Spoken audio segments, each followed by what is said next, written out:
Hello everyone, আশা করি সবাই অনেক ভালো আছো। তো রিসেন্টলি আমি সার্কেলের কিছু ভালো প্রবলেম খুঁজতেছিলাম। তো অল অন এ সাডেন ইউটিউবে আমার চোখের সামনে পড়লো যে তোমার ইন্ডিয়ান প্রবলি ম্যাথ অলিম্পিয়াডের জন্য কোয়ালিফাইং রাউন্ডে একটা প্রশ্ন দিছে।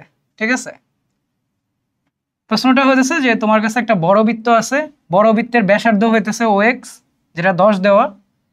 তোমার কাছে দুইটা বৃত্ত আছে ভিতরে, যারা হইতেছে বড় বৃত্তটাকে ইন্টারনালি টাচ করছে, অ্যান্ড ওই যে ছোট দুইটা বৃত্ত আছে তারা হইতেছে পরস্পর একটা কমন কর্ড সাবটেন্ড করছে, যেটা হইতেছে AB। এই ABটা হইতেছে আমার OA এই রেখার উপর লম্ব। ঠিক আছে, সো অবভিয়াসলি OA এর উপর লম্ব হইলে OX এটার উপরও লম্ব। ঠিক আছে, আচ্ছা, সো আমাকে দেখাইতে হবে যে AC1 প্লাস AC2 ভ্যালু কত। আচ্ছা, তুমি নিজেই দেখো, AC1 হইতেছে এই বৃত্তের ব্যাসার্ধ, লেটস সে এটা R1, আর AC2 হইতেছে এই বৃত্তের ব্যাসার্ধ, যেটা হইতেছে R2। ঠিক আছে, তো আমাকে বেসিক্যালি এই দুইটা ব্যাসার্ধের যোগফল বের করতে হবে। R1 R2 সমান হোয়াট। আচ্ছা, তোমরা চাইলে পজ করে ট্রাই করতে পারো। ঠিক আছে, আমি এখানে যে সলিউশনটা দেখাবো এটা হইতেছে ক্লাস 9-10 এর বাচ্চার জন্য, অ্যান্ড টু বি অনেস্ট আমার ব্রেন এর চেয়ে ভালো সলিউশন আসলে বের করতে পারতো না। ঠিক আছে, তোমাদের মাথায় যদি এর চেয়ে ভালো সলিউশন আসে তোমরা ওইটা কমেন্ট করতে পারো। আর NMS স্যার নামে একজন আছেন ইন্ডিয়ান, ওনার সলিউশন সবচেয়ে সুন্দর ছিল, সো ওইটা দেখে আসতে পারো ইউটিউবেই। আচ্ছা ঠিক আছে, তাহলে আমার গরিবের সলিউশন শুরু করি। ঠিক আছে, আচ্ছা তাহলে আমরা কি করতে পারি, চিন্তা করো তো এখানে কি করা যায়। এইখানে ব্রেইনে প্রথম আসার মতো বিষয় কি আছে একদম দেখেই, সেটা হইতেছে সাধারণ জ্যায়ের উপর যদি আমি লম্ব টানি তাহলে সেই যে রেখাটা আছে সেটা আমার কেন্দ্র দুইটা দিয়ে যাবে, তাই না? আর AB এর সাথে যেহেতু OX লম্ব আর এটাও লম্ব, এর মানে C1 C2 is parallel to OX। আচ্ছা, তো প্যারালাল হইলে কি সুবিধা হয়? প্যারালাল হইলে এই মধ্যে আমার যদি এমন হয়, লেটস সে আমি করলাম কি, OA ট্রায়াঙ্গেলের উপরে আমি ধরো ক্ষেত্র বের করতে চাই। ঠিক আছে, লেটস সে এই যে এই এরিয়া বের করতে চাই, আরেকটা ধরো হইতেছে এই এরিয়া বের করতে চাই। এই দুইটা এরিয়া ইকুয়াল হবে। ঠিক আছে, আচ্ছা কেন ইকুয়াল হবে লেটস সে দেখি কোন দুইটা এরিয়া।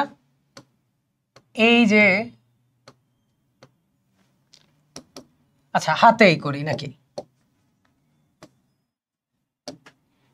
এই যে এরিয়াটা আছে, এই যে টোটাল এরিয়াটা আছে, এই এরিয়াটা এবং সেখানে একটা হাইলাইটের সম্ভবত আছে, এইটা মনে হয়, তাই না? নাকি লেজার পেন, এটা এই যে এরিয়াটা আছে, এরা দুইজন সমান হবে। কারণ কি, এদের দুইজনেরই বেজ হইতেছে OA, আর যেহেতু এরা কিসের মধ্যে আছে বলো, এরা কিসের মধ্যে আছে? একই সমান্তরাল বাহুর মধ্যে আছে, তার মানে কি হবে বলো, এদের এরিয়া সেম হবে, তাই না? এরিয়া সেম হবে। আচ্ছা, এইটুক বুঝতে পারলেই অনেকটা বোঝা যাবে। আমরা হইতেছে ট্রায়াঙ্গেল OC1A এবং ট্রায়াঙ্গেল OC2A এই দুইটাকে সমান বলতেছি, কারণ এদের ভূমি হইতেছে OA আর হাইট সেম। ঠিক আছে, দুইটা সমান্তরাল রেখার মধ্যে লম্বের দৈর্ঘ্য হচ্ছে সবসময় সেম। আচ্ছা, তাহলে আরেকটা কিছু দেখি কি করা যায়। দেখো, এই রেডিয়াসটাকে আমি কি বলতে পারি, লেটস সে এটাকে বললাম R1, তাই তো? আর এইটা কত, OA কত জানি না আপাতত। ঠিক আছে, আপাতত জানি না। আচ্ছা, O এবং C1 এইটা কি, দুইটা বৃত্তের কেন্দ্রের মধ্যে দূরত্ব, তাই তো? আবার এরা দুইজন পরস্পরকে কিভাবে স্পর্শ করছে, অন্তঃস্পর্শ। তার মানে কেন্দ্রের মধ্যে দূরত্ব কি হয়, ধরো এই বড়টা রেডিয়াস তো 10 দেওয়া, এটাকে ধরো R ধরলাম। ঠিক আছে, তাহলে এইটা কি r-r1 হবে না, r-r1 হবে। সিমিলারলি আমার OC2, ঠিক আছে, ও যেহেতু কেন্দ্র, OC2 হবে হইতেছে, আচ্ছা OC1 সমান হইতেছে 10 - r1, OC2 হইতেছে 10 - r2, ঠিক আছে। আচ্ছা দেখো আমার ট্রায়াঙ্গেল OC1 এতে পরিসীমা কত হবে, OC1 plus C1A plus OA, তাই তো?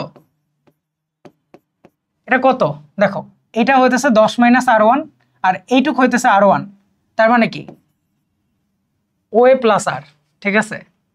আচ্ছা ট্রায়াঙ্গেল OC2A এটাতেও সেম না, দেখো এইটুক r2, এইটুক হইতেছে 10 - r2 আর এইটুক OA, যোগ করলে OA প্লাস R, ঠিক আছে। এর মানে দুইটার পরিসীমা সেম, পরিসীমা সেম মানে অর্ধ পরিসীমাও সেম। আচ্ছা সো ট্রায়াঙ্গেলের ক্ষেত্রফল ইকুয়াল মানে কি, ক্ষেত্রফল ইকুয়াল মানে কি, আমাদের বিষমবাহু ত্রিভুজের ক্ষেত্রফলের ফর্মুলা কি ছিল,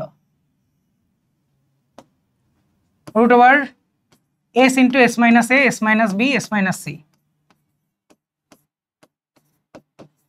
এইখানে আবার দেখো এই দুইটা ট্রায়াঙ্গেলে OA তো কমন, তার মানে s - c সেম, আর s এর ভ্যালু একটু আগেই দেখছো সেম, তাই না? সো এটা just √s - a × s - b হয়, এখানেও এরকম হবে s - a s - b, এই দুইটা জাস্ট আলাদা, তাই ড্যাশ দিতে পারি।